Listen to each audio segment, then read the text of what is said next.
সম্মানিত মুসল্লিয়ানে কেরাম,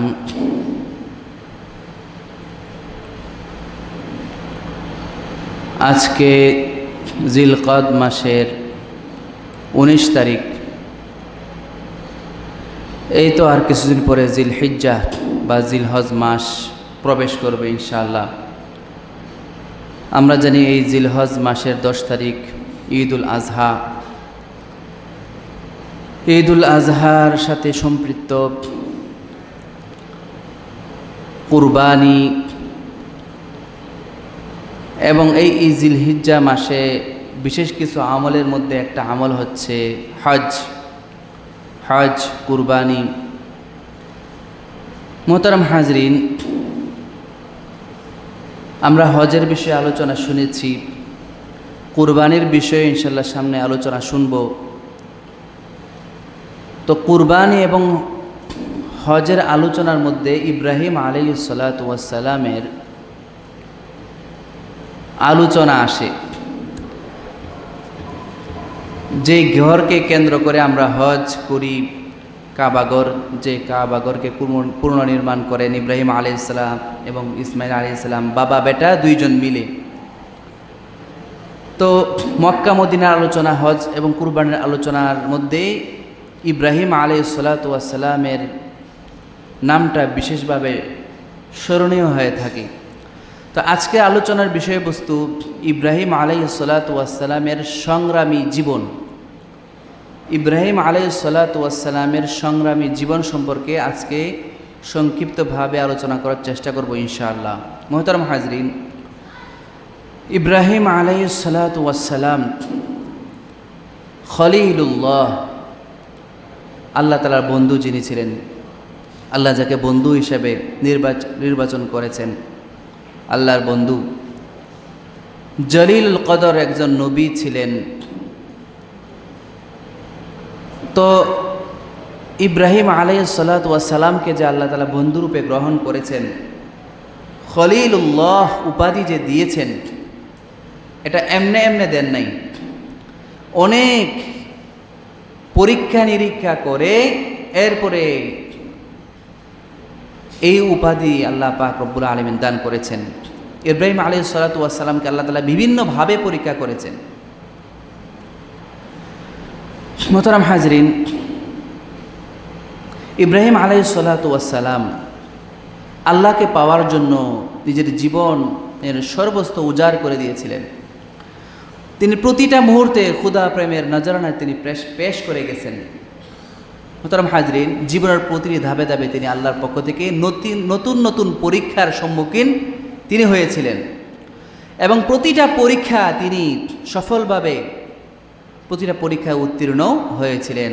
স্বয়ং আল্লাহ পাক রব্বুল আলামিন তাকে খলিল হিসেবেও বেছে নিয়েছেন এবং মুসলিম মিল্লাতের পিতা তিনি, মিল্লাতু আবিকুম ইব্রাহিম আলাইহিস সালাতু ওয়াস সালাম, মুসলিম মিল্লাতের পিতা তিনি, দিয়েছেন ইমামতের সম্মান।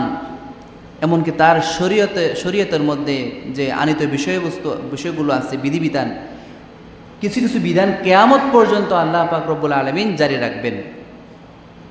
এর মাধ্যমে আল্লাহ তাআলা তার মর্যাদাকে চিরসমুন্নত করেছেন। মুহতারাম হাজরিন, তো ইব্রাহিম আলাইহিস সালাতু ওয়াস সালামকে যে আল্লাহ তাআলা তার এত প্রিয় করে নিয়েছেন কিছু পরীক্ষার মাধ্যমে, অনেক পরীক্ষা করেছেন। যে আল্লাহ তাআলার কাছে প্রিয় বেশি, তার পরীক্ষাও অনেক বেশি। মুহতারাম হাজরিন, ইব্রাহিম আলাইহিস সালাতু ওয়াস সালামের জীবন মানে পরীক্ষার জীবন ছিল। ওনার জীবনী পড়লে বোঝা যায় যে প্রতিটা ধাপে ধাপে ওনাকে আল্লাহ তাআলা পরীক্ষা করেছেন। তিনি পরীক্ষা দিয়েই তিনি অতিবাহিত করেছেন এবং প্রতিটা পরীক্ষার পর পরীক্ষা দিয়ে পূর্ণত্বের পর উচ্চ পর্যায়ে তিনি উন্নীত হয়েছেন। আল্লাহ পাক রব্বুল আলামিন কোরআন মাজিদে বলতেছেন, وَإِذِ ابْتَلَى إِبْرَاهِيمَ رَبُّهُ بِكَلِمَاتٍ فَأَتَمَّهُنَّ। আল্লাহ বলেছেন, এবং স্মরণ করো যখন ইব্রাহিম আলাইহিস সালাতু ওয়াস সালামকে তার প্রতিপালক কয়েকটি বিষয় দ্বারা তিনি পরীক্ষা করেছিলেন এবং ফাতাম্মাহুন, এবং ইব্রাহিম আলাইহিস সালাতু ওয়াস সালাম সবগুলো তিনি পূর্ণ করেছিলেন। قال إني جاعلك للناس إماما, আল্লাহ তাআলা বলতেছেন আমি তোমাকে সমস্ত মানুষের ইমাম বানাতে চাই। قال ومن ذريتي, ইব্রাহিম বললেন আমার সন্তানদের মধ্য হতে। আল্লাহ বললেন قال لا ينال عهدي الظالمين, আল্লাহ তাআলা বলতেছেন আমার এই প্রতিশ্রুতি জালিমদের জন্য প্রযোজ্য নয়। সূরা বাকারার 124 নম্বর আয়াত। এই আয়াতের সংক্ষিপ্ত তাফসীর আমি বলি। ওয়াইজ ইবতালা ইব্রাহিমা রব্বুহু, এই আয়াত থেকে আল্লাহ তাআলা নিজেই বলেছেন ইব্রাহিম আলাইহিস সালামকে বিভিন্নভাবে তিনি পরীক্ষা করেছেন। আল্লাহ তাআলা কুদরত নিজাম হলো তিনি প্রিয় বান্দাদেরকে বেশি বেশি পরীক্ষা নিয়ে থাকেন, প্রিয় বান্দাদেরকে বেশি বেশি পরীক্ষা নিয়ে থাকেন, বিভিন্ন বিপদ আপদ বালা মুসিবত এবং নানানভাবে তিনি পরীক্ষা দিয়ে থাকেন।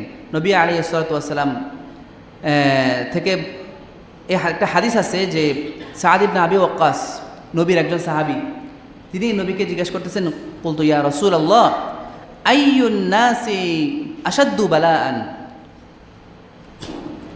কোন মানুষের মধ্যে সবচেয়ে কঠিন পরীক্ষা হয় কাদেরকে, কোন মানুষদেরকে?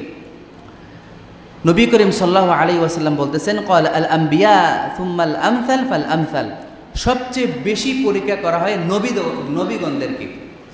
আল্লাহ পাক রব্বুল আলামিন সবচেয়ে বেশি কাদেরকে পরীক্ষা করেন? নবীগণকে। এরপরে মর্যাদার দিক দিয়ে তাদের পরবর্তীদেরকে, এরপরে তাদের পরবর্তীদেরকে।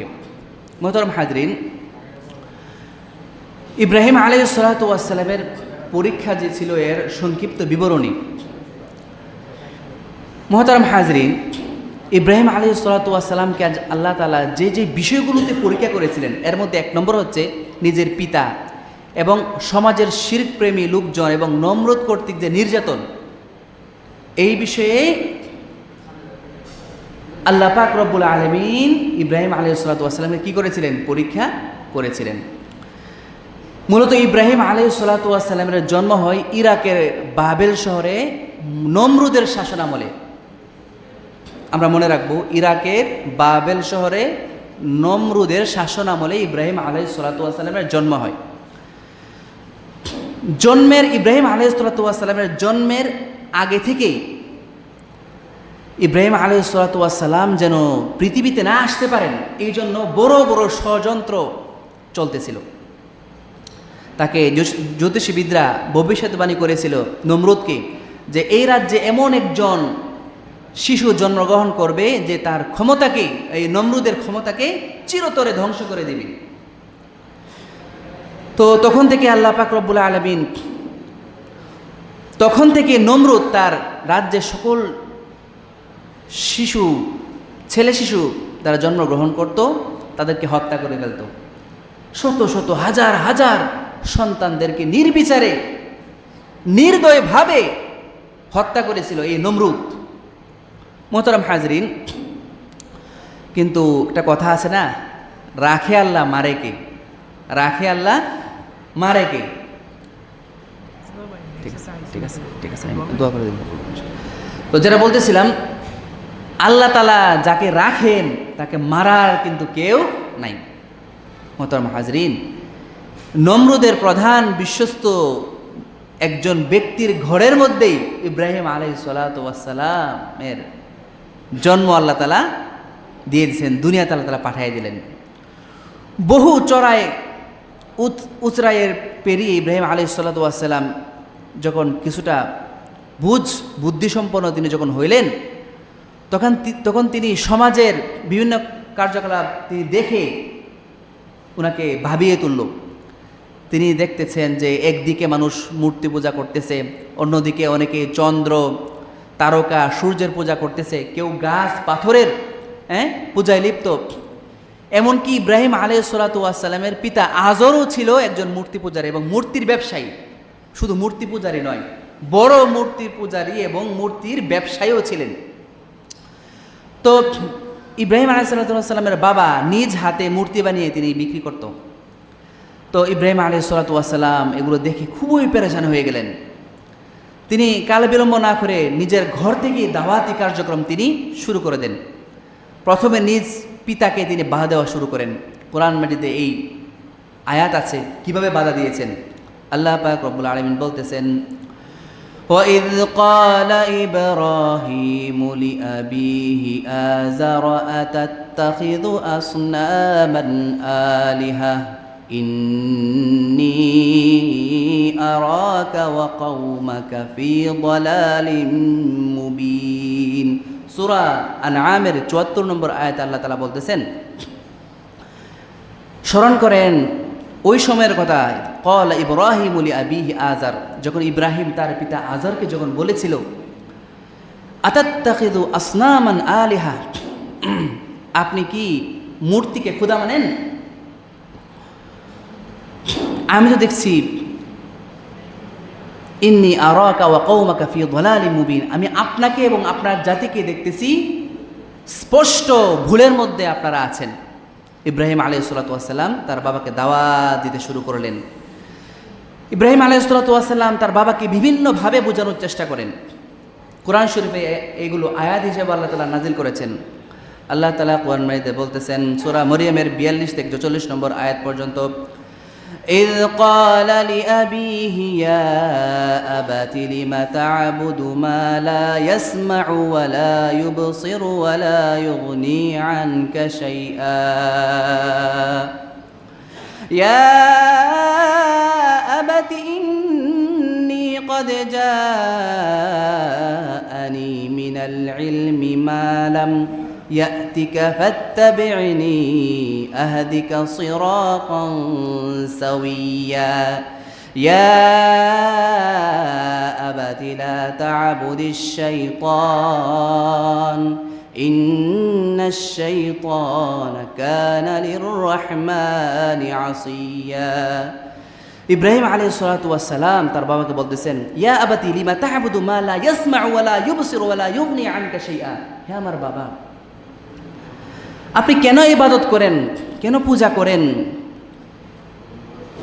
মা লা ইয়াসমা, যারা শুনে না, ওয়ালা ইউবসিরু, চোখেও দেখে না, ওয়ালা ইউগনি আনকা শাইআ, আপনার কোনো উপকারও করতে পারে না, এমন জিনিসের পূজা আপনি কেন করেন? ইয়া আবাতি ইন্নী ক্বাদ জাআনি মিনাল ইলম, ইব্রাহিম আলাইহিস সালাম তার বাবাকে বলতেছেন, আমার কাছে আমি সত্য জ্ঞান লাভ করেছি এই বিষয়ে যা আপনি লাভ করেননি। আমার পথে আপনি চলুন, আমি আপনাকে সঠিক পথ দেখাবো। ইব্রাহিম আলাইহিস সালাতু ওয়াস সালাম আরও বলতে থাকেন, ইয়া আবাতি লা তা'বুদিশ শাইতান, হে আমার বাবা, আপনি শয়তানের ইবাদত করেন না। ইন্নাশ শাইতানা কানা লির-রাহমানি আসিয়া, শয়তান আল্লাহ তাআলার নাফরমান। হে আমার বাবা, ইন্নী আখাফু আইয়ামাসসাকা আযাবুম মির রহমান, আমি ভয় পাচ্ছি আল্লাহর আযাব তো আপনাকে পাকড়াও করবে। বিভিন্নভাবে ইব্রাহিম আলাইহিস সালাতু ওয়াস সালাম তার বাবাকে বোঝানো শুরু করলেন। তো পিতা ইব্রাহিম আলাইহিস সালাতু ওয়াস সালামের বাবা তার দাওয়াত সাড়া না দিয়ে উল্টা তার ছেলেকে হত্যার জন্য পরিকল্পনা শুরু করে দিল। মোহতারাম হাজরিন, কোরআনে আছে এই হত্যার পরিকল্পনার কথা। ইব্রাহিম আলাইহিস সালাতু ওয়াস সালাম এর বাবা তাকে বলতেছেন, ক্বালা আরাগিবুন আনতা আন আলিহাতি ইয়া ইব্রাহিম, হে ইব্রাহিম, তুমি কি আমার খুদাদের থেকে তুমি দূরে সরে গেলা? তুমি লা ইল্লাম তানতাহি লা আরজুমান্নাকা ওয়াহজুরনি মালিয়া, শুনো, তুমি যদি এই পথ থেকে ফিরে না আসো আমি তোমাকে পাথর মেরে হত্যা করব। ইব্রাহিম আলাইহিস সালামের বাবা ইব্রাহিম আলাইহিস সালামকে হত্যার হুমকি দিয়েছে।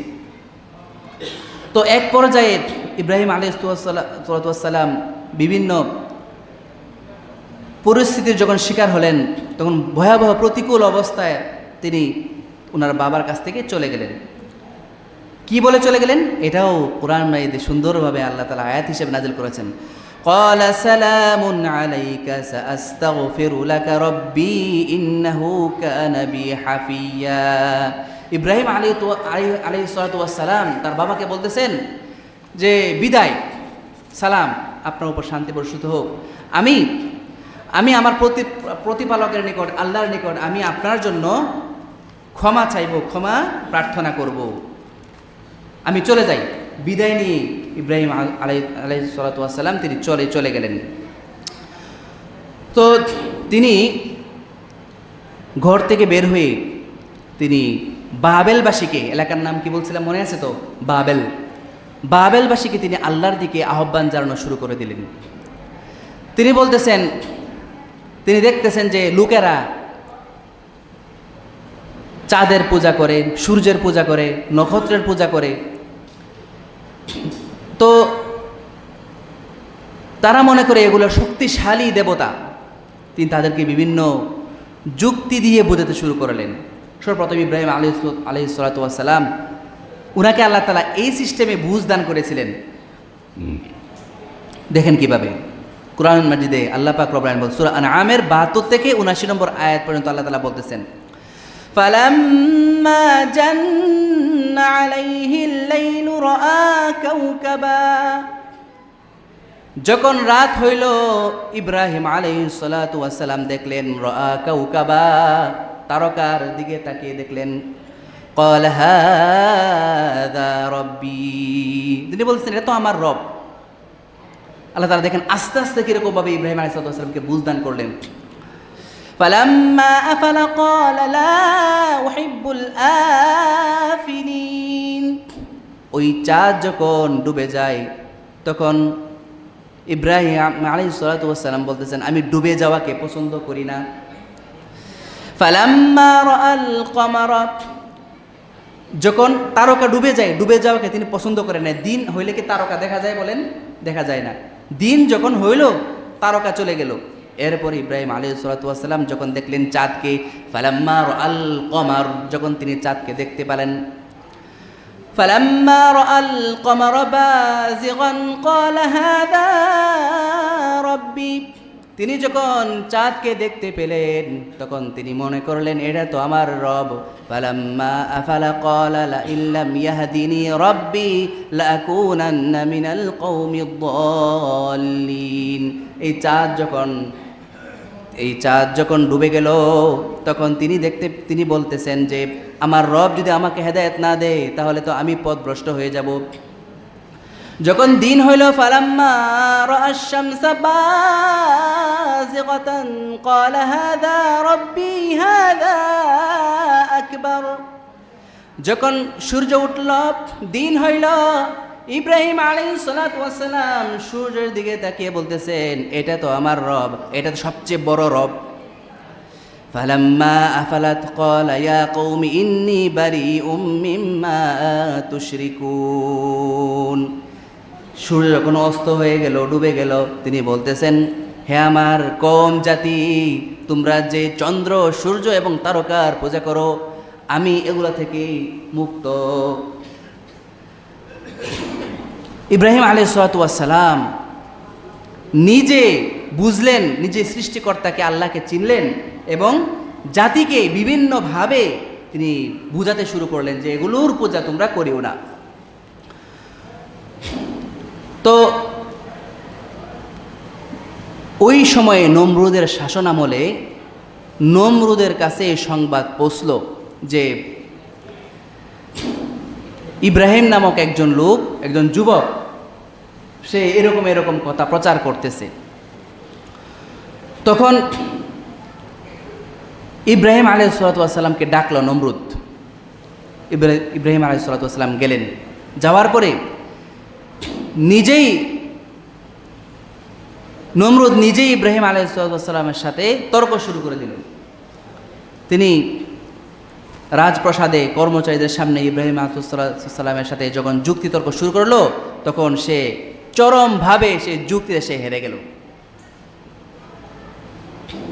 ইব্রাহিম আলাইহিস সালাম বলতেছেন যে আমার রব যিনি জীবন দান করেন, মৃত্যু দান করেন। নমরুদ বলতেছে আমিও জীবন দান করতে পারি, মৃত্যু দিতে পারি।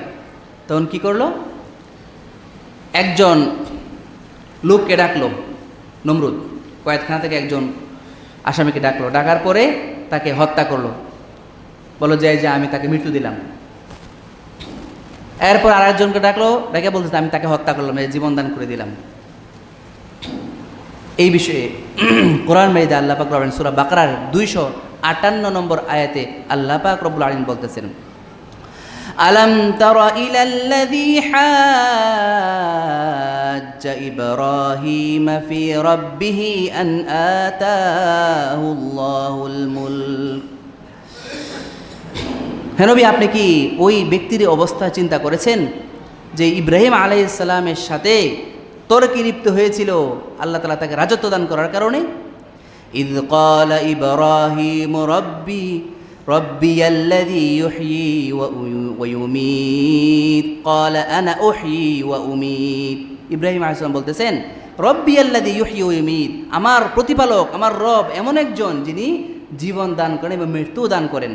তো নমরুদ বলতেছে আনা উহয়ী ওয়া উমীত, আমিও জীবন দান করতে পারি, মৃত্যু দিতে পারি। ইব্রাহিম আলাইহিস সালাম এমন একটা যুক্তি পেশ করলেন, এই যুক্তির সামনে নমরুদ হেরে গেল। ইব্রাহিম আলাইহিস সালাম বলছেন, ক্বালা ইব্রাহিম ফাইন্নাল্লাহা ইয়াতি বিশ-শামসি মিনাল মাশরিকি ফাতি বিহা মিনাল মাগরিবি ফাবুহিতাল্লাযী কাফার ওয়াল্লাহু লা ইয়াহদিল কওমাজ জালিমিন। ইব্রাহিম আলাইহিস সালাম বলতেছেন যে আমার রব এমন, যিনি পূর্ব দিক থেকে সূর্য উদিত করে পশ্চিম দিকে অস্ত নামান, ওই রব আমার রব। ফাবুহিতাল্লাযী কাফার, ওই কাফের নমরুদ নিরুত্তর হয়ে গেল, সে তো এটা করতে পারবে না, দেখাইতে পারবে না। মোহতারাম হাজরিন, তো চরমভাবে সেদিন নমরুদ যুক্তিতর্কে হেরে গিয়েছিল। ইব্রাহিম আলাইহিস সালাম সাধারণ জনগণ থেকে শুরু করে সবাইকে দিন বিভিন্নভাবে প্রচার করতে শুরু করলেন। যখন দেখতেছেন জাতি সত্যকে গ্রহণ করছে না, তিনি একটু কৌশল অবলম্বন করলেন। ইব্রাহিম আলাইহিস সালাম একটু কৌশল অবলম্বন করলেন। কিভাবে? তিনি একটি মন্দিরে প্রবেশ করলেন, প্রতিমার ঘরে প্রবেশ করলেন, তাদের যেখানে মূর্তিগুলো সারি সারিভাবে দাঁড়ানো ছিল। তিনি দেখতে পেলেন যে তাদের মূর্তিগুলোর সামনে বিভিন্ন প্রকারের খাবার দেওয়া হয়েছে। তো তিনি এই মূর্তিগুলাকে লক্ষ্য করে বলতেছেন, কোরআন মাজিদে এই কথাগুলো আল্লাহ তাআলা নিয়ে আসছেন কত সুন্দরভাবে। ফারাগা ইলা আলিহাতিহিম ফাকালা আলা তাকুলুন। ইব্রাহিম আলাইহিস সালাম তাদের ওই হাতে গড়া উপাস্যদের মূর্তি দেখা যখন তিনি ঢুকলেন, ঢুকে বলতেছেন, হে মূর্তিরা তোমরা খাও, ওই যে কত সুন্দর সুন্দর খাবার রাখা আছে তোমাদের সামনে, খাও না কেন? বারবার জিজ্ঞেস করতেছেন। নবী বলতেছেন আবার, মা লাকুম লা তানতিকুন, কি হলো তোমরা কথা বলতেছো না কেন? আমি তোমাদেরকে জিজ্ঞেস করতেছি, খাইতেছো না, তোমরা আমার কথা উত্তর দিচ্ছ না কেন, কথা কেন বলতেছো না? ফারাগা আলাইহিম দরবান বিল ইয়ামিন।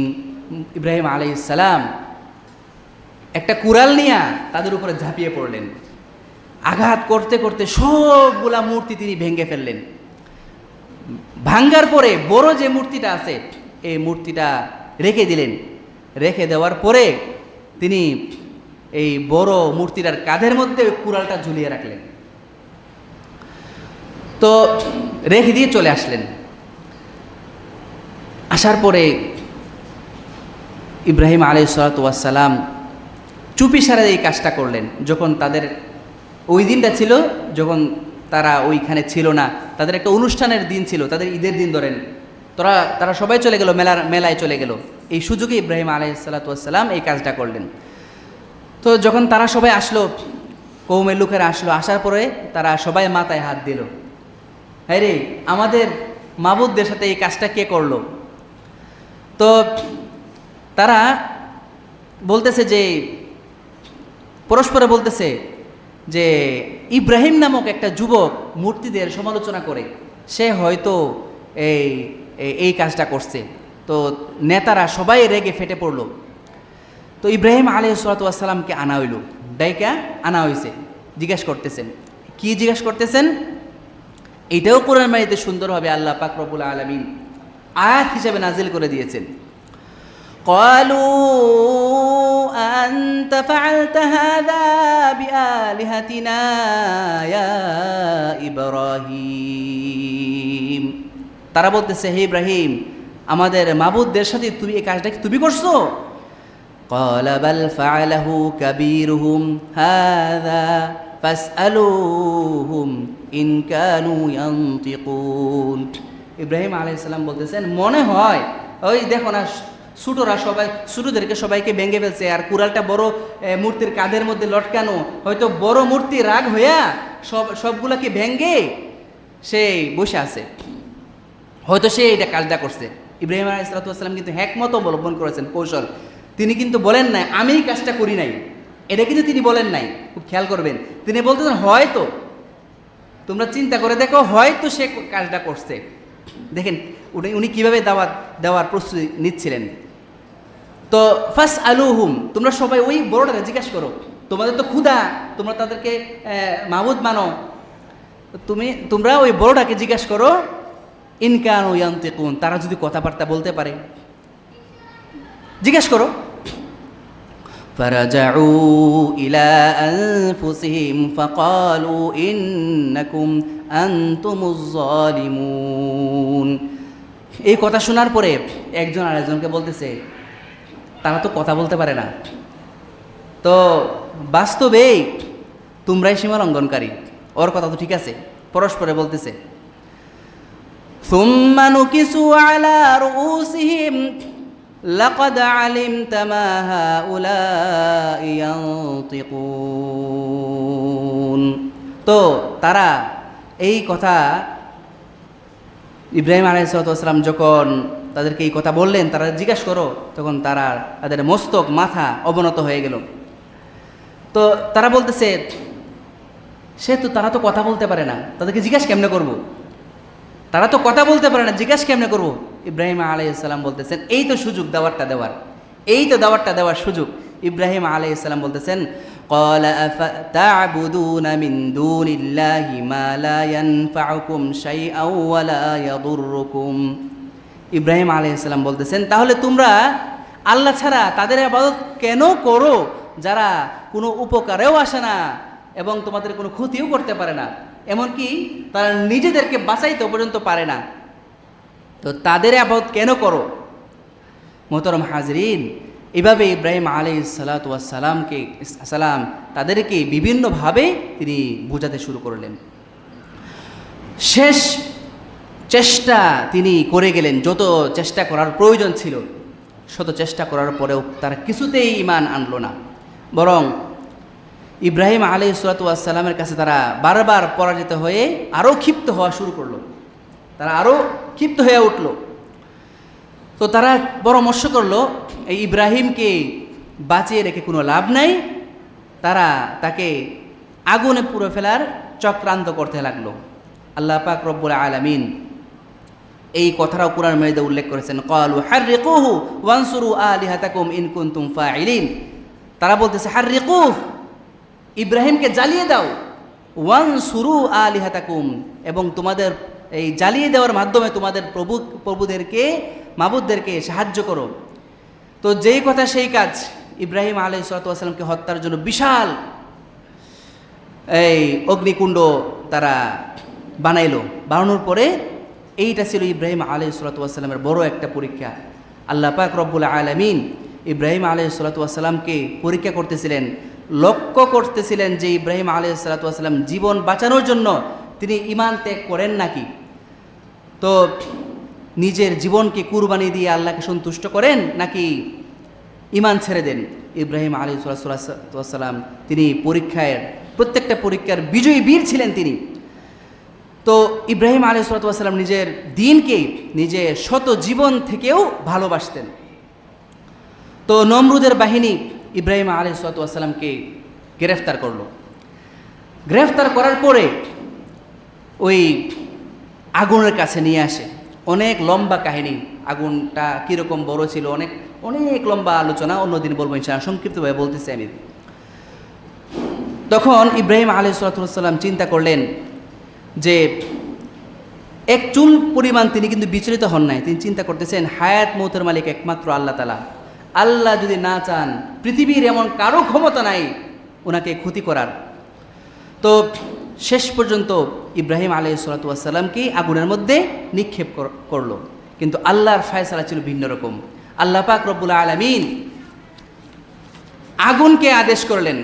আল্লাহ কুরআন মাজিদে বলতেছেন সূরা আম্বিয়ার 69 নম্বর আয়াতে, কুলনা ইয়া নারু কুনি বারদাও ওয়া সালামান আলা ইব্রাহিম।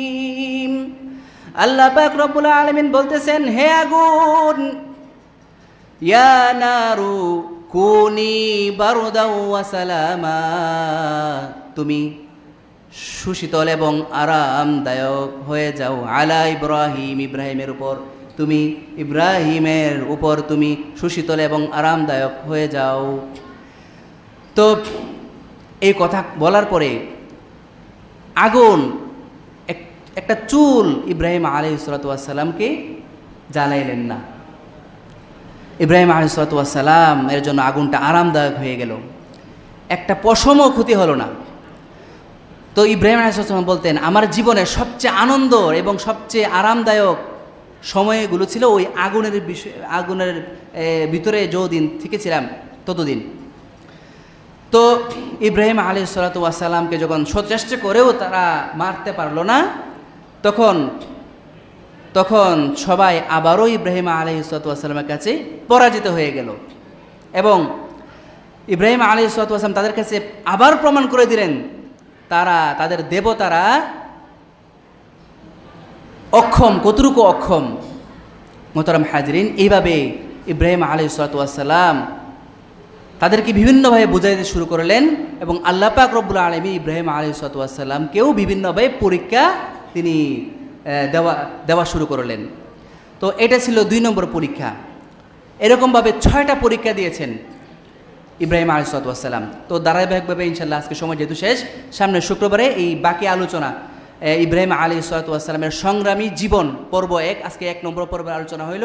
আগামী শুক্রবার ইনশাআল্লাহ ইব্রাহিম আলাইহিস সালাতু ওয়াস সালামের সংগ্রামী জীবন আলোচনা পর্ব 2।